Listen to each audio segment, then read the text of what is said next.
7 características del remanente fiel de los tiempos finales. ¿Qué significa ser del resto fiel? Desde hace varios años hemos estado insistiendo en que Dios está purificando a su pueblo. A algunos laicos y sacerdotes los está dejando apostatar, que pierdan la fe, y a otros los preserva para que sean un remanente fiel para su gran reinicio del mundo. Aquí hablaremos sobre por qué Dios está en tareas de poda, cómo está formando el remanente fiel y cuál es la misión de este remanente.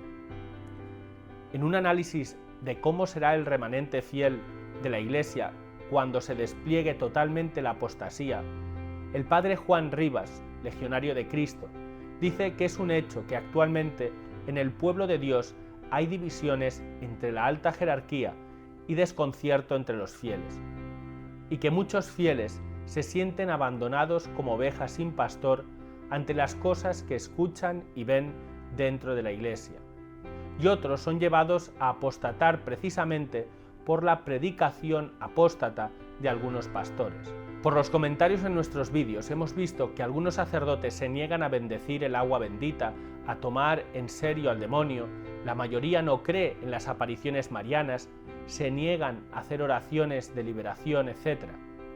Ellos y los laicos apóstatas incluso acusan de fanáticos, apocalípticos y milenaristas a los laicos que citan profecías bíblicas.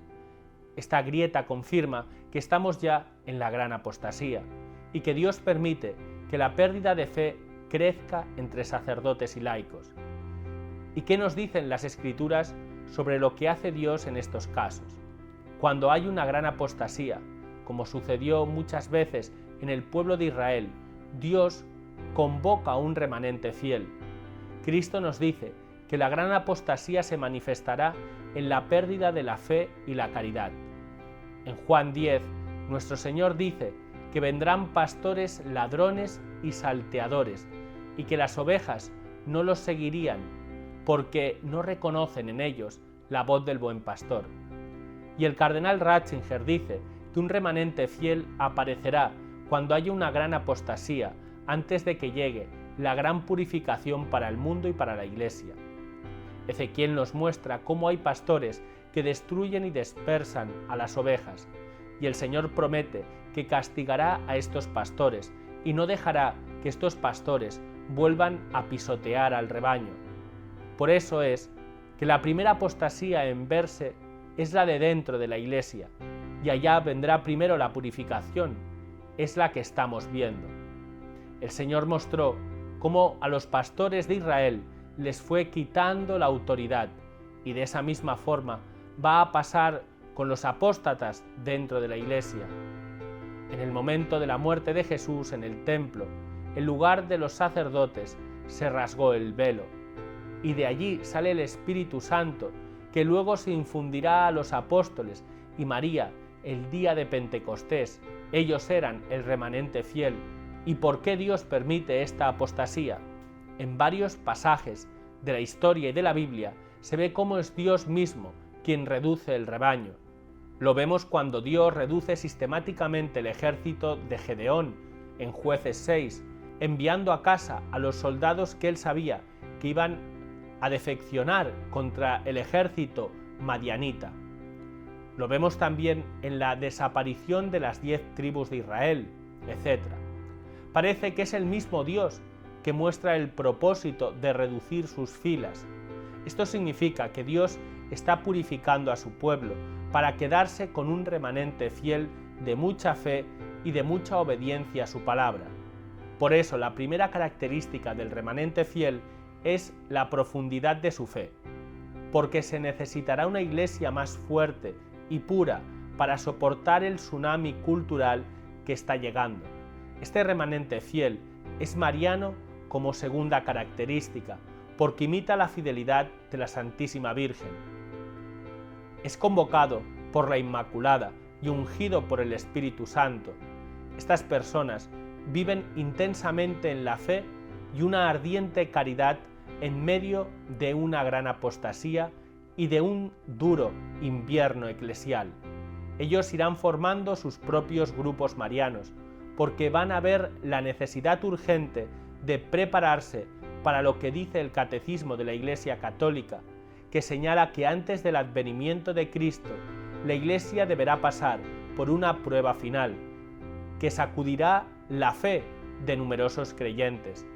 Y en Lucas 18 y Mateo 24, Jesús habla de la persecución que acompañará a la impostura religiosa, por lo que habrá una iglesia paralela que apostará de la verdad y otra que será perseguida. En tercer lugar, esta impostura religiosa es señal de que pronto va a llegar el anticristo que propondrá una salvación falsa. En Fátima se habla que el brazo ejecutor será el comunismo, y ya lo vemos como un gran actor del nuevo orden en el mundo. Esa falsa reforma contrasta con la verdadera, que solo puede venir del interior del hombre, no puede venir de cosas exteriores. El Catecismo nos habla de una falsa iglesia, de dos evangelios, uno de la verdad y otro de la mentira. Y en el libro del Apocalipsis menciona también a los que no se definen, a los que se cruzan de brazos, los tibios, quienes en definitiva son cómplices.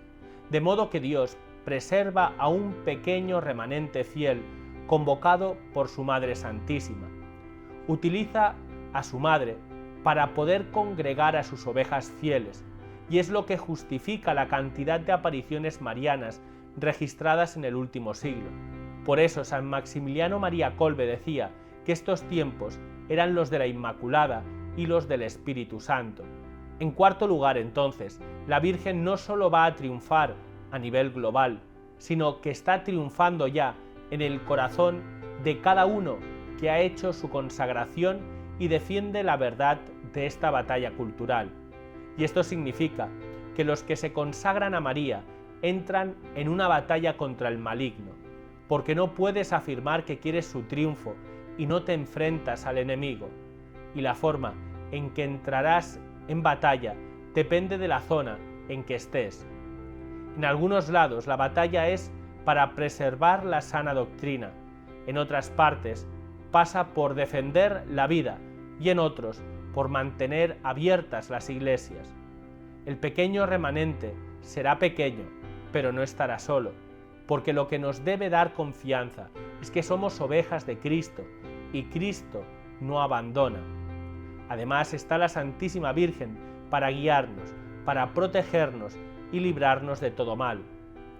En quinto lugar, la misión del remanente fiel es preservar la fe y no juzgar a los pastores y a otros laicos que pierdan la fe y difunden la fe apóstata como si fuera la deseable. A ellos los juzgará el dueño del rebaño. Tendrán que dar cuentas a Dios de su conducta y del cumplimiento de su deber. San Agustín decía que él era obispo y que tenía que dar cuenta a Dios porque era oveja de Cristo y tenía que obedecer. En sexto lugar, ¿quiénes son los laicos y sacerdotes del remanente fiel? No son los que más gritan y hacen shows de hombres, son sencillos y viven su vida y obligaciones con devoción y cumpliendo la palabra de Dios. Son quienes disciernen entre la teología de los apóstoles y las falsas teologías, impregnadas de ideologías que han infestado a la Iglesia.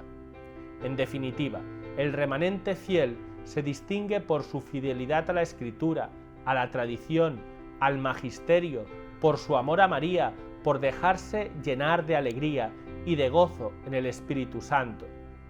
Y en séptimo lugar, la buena noticia. ¿Cómo termina esto? Dice nuestro Señor: yo mismo vendré a llevar a mis ovejas, yo me ocuparé de ustedes, yo me ocuparé de mis ovejas, yo te cuidaré, yo mismo reuniré el remanente de mis ovejas de todas las tierras donde las he echado, y las haré volver a sus pastos, y crecerán y se multiplicarán. Pondré pastores que las apacentarán y nunca más tendrán temor.